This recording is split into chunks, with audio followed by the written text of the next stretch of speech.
इस्तीफा दे दूंगा। और नंदीग्राम की जनता ने, शुभेंदु अधिकारी जी ने 2021 में जब प्रचंड लहर थी तृणमूल कांग्रेस की, तब ममता बनर्जी सीएम को चुनाव हरा के वहां से भेजा था। और उस आदमी की हिम्मत, कर्मठता, जुझारूपन और अपने पे भरोसा, आप देखिए कि इस बार वही चैलेंज शुभेंदु अधिकारी ने ममता बनर्जी को भवानीपुर में जाके दिया। और चैलेंज ये था कि भवानीपुर में आके ममता बनर्जी तुमको हराऊंगा। और शुभेंदु अधिकारी जी ने जो कहा वो जाके किया और 15,000 के भारी अंतर से ममता बनर्जी को जाके उनके गढ़ में हराने का कार्य किया।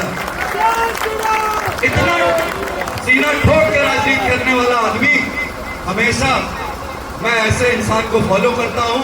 और शुभेंदु अधिकारी जी ने एक बात हाल फिलहाल में जो कही, अभी मैं इसके लिए कह रहा हूं कि मैं उनका फैन हो गया।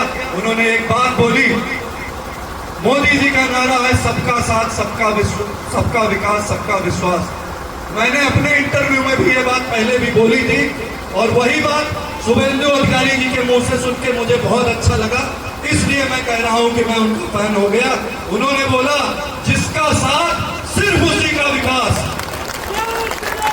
मैं आप सबसे दावे के साथ कह रहा हूं कि ये बात योगी जी तक भी पहुंचाऊंगा, पापा से भी बोलूंगा, अन्य माननीय विधायक जी लोगों से भी बोलूंगा कि इस बात को योगी जी तक पहुंचाइए, बोलिए कि सबका साथ, सबका विकास बहुत हो चुका, अब सिर्फ और सिर्फ उसी का विकास जिसका साथ भारतीय जनता पार्टी को मिलेगा, उसी का विकास होना चाहिए। सबसे ज्यादा लाभ ये लोग लेकर हमसे आपसे चले जाते हैं भारतीय जनता पार्टी की सरकारों में, और वोट देने के नाम पर इनकी नानी बच जाती है, वोट नहीं निकलता है इनका। पहले भर भर के राशन लेके जाते हैं, तमाम योजनाएं आयुष्मान कार्ड से लेकर और ऐसी जितनी भी सरकारी योजनाएं हैं, सबसे ज्यादा लाभ लेने का कार्य अगर कोई करता है तो ये जाली टोपी वाले करते हैं। लेकिन वोट देने के नाम पर इनके हाथ कांप जाते हैं भारतीय जनता पार्टी के। और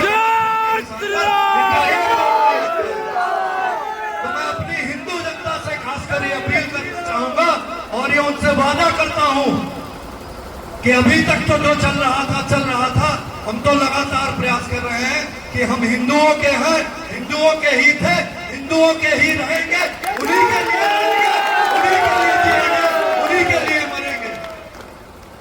अन्यत्र मुझे किसी से कोई मतलब नहीं है। 100 की सीधी एक बात, मैं हिंदू हूं, मुझे हिंदू होने पे गर्व है और मुझे अपनी हिंदू जनता पे इतना भरोसा है कि ये 70,000 जो जाली टोपी वाले हैं, इनको जवाब देने के लिए 2.5 लाख हिंदू पर्याप्त है। और अगर ये 2.5 लाख पर्याप्त नहीं होगा तो मुझे राजनीति से कोई मतलब नहीं होगा। मुझे सिर्फ अपनी हिंदू जनता जनार्दन का वोट चाहिए, उनका सपोर्ट चाहिए और उन्हीं के डेवलपमेंट से मुझे मतलब है। सीधे तौर पे मैं बात कहता हूं, मैं कोई अभी न विधायक हूं, न स्वयं मैं ब्लॉक प्रमुख हूं, मैं एक छोटा सा भारतीय जनता पार्टी का कार्यकर्ता हूं, लेकिन अपनी हिंदू जनता का बेटा हूं, भाई हूं, भतीजा हूं, जो भी हूं, आप सबका हूं, आप सबके लिए ही हूं, आप सबके लिए हमेशा रहूंगा। आप सबसे हमेशा ये अपेक्षा है मेरी कि आप सबका साथ हमेशा पापा को, आदरणीय विधायक जी को ऐसे ही मिलता रहेगा और आप सबके सुख दुख में उनसे ज्यादा आगे बढ़कर मैं आप सबके लिए हमेशा खड़ा हूं, खड़ा रहूंगा और उनसे भी 10 कदम आके आपके लिए मैं संघर्ष करूंगा, लड़ूंगा। और जिनके लिए मैं ये संघर्ष कर रहा हूं वो इस बात की गवाही दे सकते हैं कि विधायक जी आपके लिए किसी चीज में थोड़ी देरी जरूर कर सकते हैं भाइयों बहनों, लेकिन मोनू सिंह 1 सेकंड 1 मिनट की देरी नहीं लगाते हैं अपने लोगों के लिए लड़ने में, संघर्ष करने में।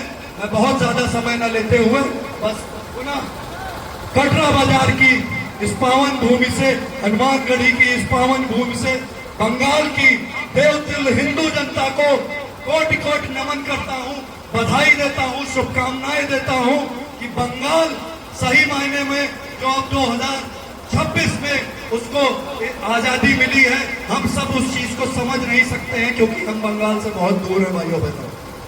अगर भारतीय जनता पार्टी की सरकार बनने से पहले यहाँ कोई बंगाल गया हो, 2, 4, 10 दिन वहां रह के वहां की स्थिति देख के आता तो उसकी आंखों में आंसू आ जाते, उसका दिल करा उठता।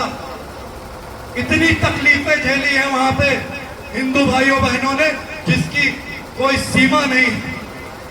बहनों का बलात्कार कर दिया जाता था, मुकदमा तक नहीं लिखा जाता था, एक नहीं, दो नहीं, दिन में 30-30, 15-15 रेप होते थे और मुकदमा नहीं लिखा जाता। ये स्थिति थी बंगाल की।